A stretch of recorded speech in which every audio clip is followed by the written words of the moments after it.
chanter 10% pour 100%. Avec ça.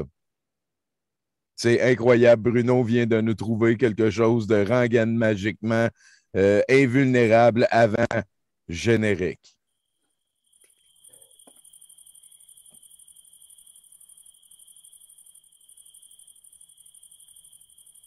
Capoté. C'est que ça me fait.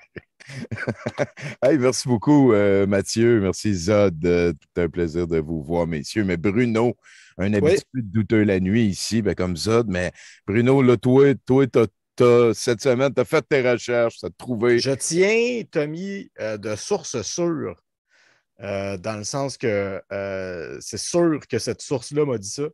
OK. C'est blindé. Écoute, le gouvernement ukrainien, c'est des Juifs financés par George Soros. Ben, tu dis Juif, tu dis George Soros. Voilà. Qui font de l'élevage d'enfants dans les tunnels sous l'Ukraine, où l'entrée principale était bien sûr le musée de l'Holocauste. C'est pour ça que ça a été bombardé. Mais aussi, il ne faut pas oublier que ces Juifs-là, à la solde de George Soros, qui font pousser des enfants dans des tunnels, sont aussi à la solde d'un gouvernement nazi, que les Russes viennent dénazifier leur pays contrôlé par des Juifs à la solde de George Soros. Donc, écoute, Tommy, c'est... On est content. Si vous vous demandiez quand est-ce que ça allait arriver, là, les Juifs et les nazis qui deviennent de même, là, c'est en Ukraine que ça s'est passé. On est rendu. Oui. C'est un petit peu la twist de beaucoup de personnes, hein, que on n'est pas surpris. C'est assez décevant quand même. Là. Il y a plein de monde qui ont réussi à transformer les Russes comme étant les héros et l'Ukraine comme étant Mais c'est ça qui revient tout le temps. C'est que ça a été la rhétorique aussi. Ça fait une couple d'années qu'ils essayaient de faire ça. Ils essayaient de faire passer une partie fringe de la population comme étant beaucoup plus importante qu'ils pensaient. Je ne suis pas un pro, encore une fois. Là. Moi j'ai été très content la semaine passée au Mercronspi puis à l'Addendum. On a eu Stéphane Roussel au Mercronspi. C'est comme une des pointures en province en ce qui a trait de relations politiques internationales. Fait que le gars, il est payé pour connaître ça depuis des dizaines d'années. On l'avait rencontré, tu l'avais rencontré, Bruno, aussi, au débat. C'est celui qui avait l'air d'un super-héros, là, avec des lunettes de pilote d'avion puis tout. Le lendemain, ben, il y a Jason Keyes qui est venu nous faire un dossier un petit peu sur justement Lavrov là, qui virait un petit peu sa sauce. Puis Jason, lui, il a une maîtrise en relations politiques internationales et sa spécialisation, c'était le bloc de l'Est. Fait que c'est comme toute une passion de quoi qui suivait. Et moi, je suis satisfait de leur conclusion. Ça revient un petit peu à ce qu'on est en train de dire. Là, et c'est ça. Toi, tu fais une face. C'est quoi, Bruno? Tu faisais une face de faut vraiment être aveugle pour pas qu'il le voie, là, que je sais plus comment te l'expliquer. Ben, moi, ce que je vois beaucoup, en fait, c'est plus comme de mon point de vue analyste de médias, mettons, là, où est-ce que je vois vraiment que c'était les troll farms qui existent depuis super longtemps, puis la désinformation qui s'est installée de mieux en mieux, et très, très, très souvent, tout ça, ça a été extrêmement poussé par justement la Russie, avec leurs troll farms, puis avec leur moyen d'envoyer de la fausse information, de déstabiliser des démocraties. Là, plus ils faisaient des tests. Là, oui, là, on est rendu. Puis là, on est rendu à un point où est-ce que ils se sont dit, Poutine s'est dit, OK, c'est assez déstabilisé pour que je puisse rentrer dans un pays puis que personne ne va rien faire. Ça se peut beaucoup. Ça se peut beaucoup. Je peux aller rentrer là-dedans, puis il va y avoir assez de monde qui vont croire ma propagande, parce qu'il y a assez de monde qui sont maintenant juste contrariens de tout ce que les médias disent, que ça fait une base de base, puis c'est les États-Unis, de toute façon, je veux dire, c'est pas mon affaire préférée à dire, mais c'est les États-Unis qui contrôlent l'OTAN. Là. Ben oui. Ben oui. Quelle surprise. Quelle surprise. Ouais, voilà. Fait que, tu sais, quand tu as les États-Unis, quand tu as comme, tu sais, le Congrès qui est à moitié républicain, qui pousse des idées de Trump, que Trump, il dit Poutine, c'est un héros, puis c'est un génie, puis à un moment donné, ben, peut-être, tu sais, l'espoir qu'on peut avoir, c'est que les midterms aux États-Unis ne vont pas aller dans le sens qu'on a l'impression qu'ils vont aller, qu'il va y avoir beaucoup de gains démocrates pour envoyer un message au Parti républicain qu'à un moment donné, genre comme backer les candidats pro-Trump, c'est peut-être pas la meilleure affaire qu'ils peuvent faire pour leur parti. Là. Puis là, il faut faire le lien avec, internationaliser ça, là, dans le sens que Trump, c'est des résultats présents maintenant avec le monde autour d'eux autres, genre, mais c'est qu'il y a des répercussions assez compliquées. Pourquoi qu'on peut pas juste s'aimer dans l'amour puis vibrer, hein, Zod? On t'entend pas, Zod. Non, on m'entend pas. Là, on t'entend. Moi, c'est ça, c'est que tout ça, c'est comme tu dis, c'est super compliqué. Tant et si bien que moi, je vais attendre la sortie du film. C'est pas fou, hein? Basé sur le roman, basé sur la crise, basé sur la guerre. Écoutez. Espérons qu'ils n'en fassent pas autant que les films sur la Deuxième Guerre mondiale. Ah, mon Dieu. Pas nécessairement parce qu'il y a trop de films sur la Deuxième Guerre mondiale, plus parce que j'ai pas envie que cette guerre-là soit aussi importante que la Deuxième Guerre mondiale. On ne sait pas où ça s'en va. Là, pour l'instant, les méchants, c'est très flou. Là. La Deuxième Guerre mondiale, ça, au moins, c'est clair, c'était qui les méchants là-dedans. Ouais, voilà. Il y a ça de réglé. Et puis, ben, Mathieu, as-tu une opinion là-dessus aussi? Mathieu, qui nous rejoint à Douteux la nuit pour la première fois. On l'a pogné sur le Discord, d'ailleurs, si vous voulez venir participer une fois de temps en temps. C'est par là qu'on va passer. Ben, c'est beaucoup une guerre politique aussi. Hein? Puis sur le terrain, ça fait très mal. Économique. Ça fait très mal sur le terrain, évidemment, la Russie envers l'Ukraine. Mais ce qui fait très mal à la Russie, outre la défense de l'Ukraine, c'est les sanctions économiques qui sont beaucoup plus grandes. Puis, tu sais, à ce point-ci, la question légitime, c'est est-ce que le coût que ça donne aux oligarques est plus grand que le gain qu'elle allait faire avec l'invasion de l'Ukraine? Je ne serais pas surpris, moi, que le coût soit plus grand. Ça pourrait expliquer pourquoi il y en a déjà un qui a mis la tête de Poutine à prix. Oui, on a appris ça jeudi. Il y a un oligarque qui a déjà mis la tête de Poutine à prix. C'est weird que tout le monde soit au courant de ça. Écoute, c'est la Russie. Marketplace, hein? Ah, ben oui. Marketplace. A new offer for a new head has been. Oui, c'est ça. C'est sûr que les sanctions économiques aussi, le gros problème avec ça, c'est que les personnes les plus affectées, c'est la population russe. Par là, c'est bottom-up plus que top-down. Fait que, tu sais, c'est une des craintes en ce moment de. Encore là, il y a tellement d'analyses politiques de ce qui se passe là-bas, puis on n'a aucune idée de ce qui se passe là-bas. C'est très, très navrant, ça, l'espèce de mur d'information. Ouais. Mais une des analyses qu'on voit beaucoup, c'est peut-être que les sanctions économiques vont plus faire mal au mouvement anti-Poutine, au mouvement révolutionnaire à l'intérieur du pays, parce que c'est en général des gens qui n'ont pas beaucoup d'argent déjà, des gens qui n'ont pas beaucoup de ressources déjà. Ben ouais, tu sais, fait que là, c'est comme, OK, on est-tu en train de se tirer dans le pied en imposant des sanctions économiques à la Russie, mais en même temps, on n'a comme pas le choix. Là, voyons donc. Parce que sinon, c'est quoi l'autre étape? T'sais, on ne peut pas les regarder faire. Non, c'est ça. C'est même quand même pas mal cool à quel point, même en Afrique, ils ont dit ça n'a pas de bon sens, même au Japon, partout. Là, j'aime ça, ce front commun-là. Ça cache sûrement peut-être plein d'affaires laides, là, mais c'est le fun de voir que le bully, tout le monde le sait c'est qui, sauf du monde qui sont trop sur Facebook. Sauf quand c'est la Chine. Oui, effectivement. Ben, il y a eu quoi? Il y a eu 5 pays qui ont voté à l'ONU, qui ont voté pour que, je ne sais pas quoi, là, mais il y avait genre la Biélorussie, il y avait la Russie, puis il y avait la Corée du Nord. Ouais. Puis il y en avait 5 pays. C'était confortable là, comme zone. Là. Ouais, c'est ça, qui ont voté contre la résolution de l'Assemblée générale. Là. Il y avait 5 contre, 30 quelques abstentions, parce que les abstentions, c'est le monde qui n'ont pas le choix d'être du bord de la Russie, parce que sinon, c'est eux autres les prochains.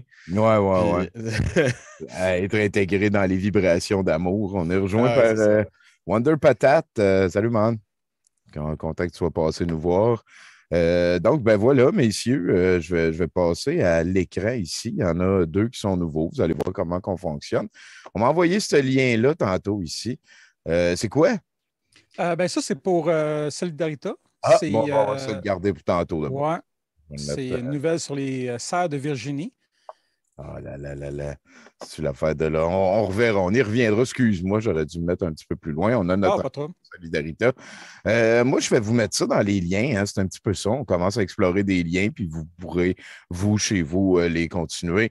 C'est un guide pratique des billets cognitifs avec des raccourcis. On l'avait déjà checké ici, mais il y a quelqu'un qui me l'a renvoyé. J'ai trouvé ça très cool. Hein. Il y a toutes les catégories ici. Si je fais ça comme ça, on peut les fouiller un petit peu hein, avec des poissons. Ici, on aime ça, les poissons. Il y en a quand même une crise de grosses batches de ces affaires-là, beaucoup plus que je pensais. Je pensais que c'était super simple de réfléchir. Ouais. J'ai été très, très, très déçu de voir ça. Donc, un niveau individuel d'automatisation, c'est très bien divisé. Ça en fait des affaires à lire aussi. Je ne pense pas qu'on a besoin de l'apprendre par cœur. Ça ne sera pas à l'examen. Biais de justification d'un choix, j'exagère les avantages d'une option après l'avoir choisi. Ça a été indispensable. Ah ben oui, c'est sûr. Ouais, ça revient un peu au double down beaucoup aussi. Là, Ouais. Quand tu as été assez naïf pour croire quelque chose, après ça, tu peux plus avouer que tu t'es trompé parce que ça fait trop longtemps que tu es naïf et que tu crois à cette affaire-là. On va revenir, man. C'est sûr et certain que Trump s'en vient. Là, il a gagné les élections. Sans ça, ici, Alexis aurait fermé Radio-Québec, genre. Niveau interpersonnel, acteur observateur. Chacun est responsable de ses propres comportements, sauf moi. Ben, oui, c'est sûr. Mais ça, le double down, là, il y avait eu un article complet là-dessus à la veille des élections là, américaines. Dans le fond, c'est la fin de 2020. Là. OK. Justement, que c'était par rapport au fait que les fidèles de Trump, ça faisait tellement longtemps qu'ils croyaient ça que là, c'était comme on oublie ça, là, le clivage est là, ils ne reviendront pas. Puis, ouais. Ça devient de décrocher d'une secte, là, quasiment. Là, faut que tu admettes que tu t'es planté dans ta vision du monde au grand complet. Il faut que tu sois prêt à faire ça. À recommencer au début. Puis là, tes enfants et ta femme sont déjà partis. Fait que... pas le choix. C'est un petit peu ça aussi, la métaphore du tunnel de lapin. Là, que le lapin, il ne va pas de bord dans le milieu du tunnel. Il faut qu'il se rende au fond avant de revirer de bord. Ouais. Je sais pas, là, je ne suis pas un lapin. S'il y a un lapin qui se fait de bord dans le milieu, je peux bien accepter. Là. Je ne tomberai pas dans le biais de cette affaire-là. Fait qu'il y en a quand même plus qu'on pensait. J'étais sûr et certain que c'était super simple de réfléchir. Ici, hein, j'utilise ma première impression pour tirer des conclusions sur le portrait global. Là, ça, c'est le effet de Halo. Je pensais que l'effet de Halo, c'était d'envoyer Master Chief, mais bon. Oh! C'est 10 ans décapoté. Hein? Mais un que je trouve nice, moi, qui soit dedans, c'est l'hypothèse du monde juste. Et ça, là, c'est utilisé là, dans les institutions là, au niveau là, du système d'éducation à côté. Là. Nous autres, l'hypothèse du monde même, juste. Donc, c'est ça qui est juste. Ouais, biais de l'hypothèse du monde juste, il était juste en dessous celui qu'on parlait avant. Hein. Ah, boy, ben, je vais essayer d'y retourner. Ben, c'est essentiellement que les gens sont gentils? Ah, ben oui. Je crois que chacun reçoit ce qu'il mérite. Fait que, si c'est comme ça, c'est parce que moi, j'appelle ça l'argument de les femmes, c'est pas fait pour être dans la construction. Mettons qu'on remonte à une époque où il n'y avait pas de femmes dans la construction, on peut aller prendre une donnée parfaitement objective du nombre de femmes qu'il y a dans la construction. On se rend à ces lieux de travail, on compte. Il n'y a pas de sexisme ou d'antisexisme là-dedans. Par contre, mettons qu'on trouve qu'il n'y a pas de femmes dans la construction, qu'on n'en trouve pas dans notre décompte, on peut interpréter ça de 2 manières. Je peux te dire, tu vois bien que les femmes, c'est pas fait pour être dans la construction, il n'y a pas de femmes dans la construction. Mais je peux aussi te dire, tu vois bien que les femmes sont discriminées dans la construction, il n'y a pas de femmes dans la construction. T'sais, si tu pars de l'hypothèse que l'État te fait que le statu quo est juste, tu vas dire, ben, tu vois bien que c'est fait pour être comme ça, c'est comme ça. Mais ouais, mais Ah, ouais. c'est comme une variance de tenir pour acquis ce qu'on tente de démontrer. Ouais. Le bon vieil argument de est-ce que Dieu existe? Ben oui, c'est écrit dans la Bible. Est-ce que ce qui est écrit dans la Bible, c'est vrai? Ben oui, ça a été écrit par Dieu. En tout Et cas, voilà. moi, c'est l'exemple de cet argument-là, de ce biais-là qui m'avait été donné en philo. Là, comme Ben oui, ben logique. voilà, hein. Oui, voilà. C'est quand même assez facile j'ai l'impression, le plus qu'on en lit, d'observer, mettons, j'en ai dans un mercronspi quelconque, j'ai entendu des exemples de toutes ces affaires-là. Genre, c'est un petit peu ça que j'essayais de dire, là. Si je réussis, c'est grâce à moi, mais si j'ai sous, c'est pas de ma faute. Et tabarnak, oui, hein? Si ça correspond à mes croyances et connaissances, c'est sûrement valide. Aïe, aïe, aïe. Ça écrit Facebook. Ça fait Ah tellement. oui, c'est ça. C'est Ça un fait checklist, des coches. Là. un checklist de Facebook. Fait que, ben voilà, vous aurez le lien. Là, ça se lit bien. C'est pas trop long aussi, j'aime ça. Ouais, C'est pas pire qu'il y ait un lien, en savoir plus. Ouais. Je n'ai pas essayé un encore. Tiens, on va laisser Zod en choisir un. Chambre à écho, Tommy, c'est notre préféré. Zod, tu vas choisir la chambre à écho, hein, comme tout le monde. D'accord. C'est comme une chambre à écho. C'était comme ça. Ah, on l'a eu, on l'a eu. On l'a eu. Merci, Zod, d'avoir choisi chambre à écho. Il me semble que je chante pas fort. Comment t'as dit ça? J'ai dit, il me semble que je chante pas fort 2 secondes. Ah, ben, nous autres, c'est correct. Ouais, je t'entends bien aussi. Oh, OK. ouais, on entend bien. Il y a peut-être Wonder peut-être qui pourrait lever son input un petit peu pour qu'on l'entende un petit peu plus fort, mais c'était correct. Sinon, tout le monde est pas mal égal. On va lire lui puis passer à un Mieux autre comme ça, titre un après. 2, un 2. Oui, c'est mieux comme ça. Ouais. Ah, tabarnak, il y en a bien trop. Ah, ben là, c'est bien trop précis. Dictature. C'est bien démontré scientifiquement, 2 sur 3. C'est le fun, ça. Il y a une espèce de critique de la pertinence ou de la précision de l'affirmation ici, genre. Là. Des répercussions au niveau individuel, au social, oui, les chambres à écho, oui, je pense que oui. Je pense que c'est ça. Mm-hmm. Je pense que oui. Fait que Zod, lis-nous donc les pistes de réflexion pour agir à la lumière de ce billet. Varier les sources d'informations auxquelles nous sommes soumises, par exemple, en suivant différents partis politiques sur Facebook. Être consciente du phénomène et de son incidence sur le contenu auquel nous sommes exposés.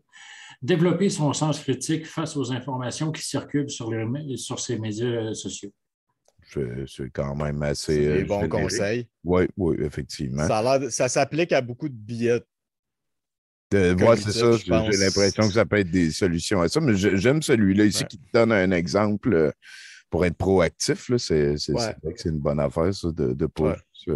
Oui, puis aussi, même, des fois, même si on, mettons, connaître des gens, avoir des contacts qui sont capables de lire des médias qui ne sont pas de notre langue ou qui ne sont pas de notre pays, combien de biais normaux, là, journalistiques, là, pas de fake news, là, juste d'angle de couverture d'événements, je me suis rendu compte à jaser avec un de mes chums de gars qui reste aux États-Unis, juste en comparant la couverture d'un même événement ici, puis la couverture dans les médias américains. T'sais. Puis des fois, des médias locaux qu'on n'a pas nécessairement ici, là, ou qu'on trouve moins facilement sur Internet. Là.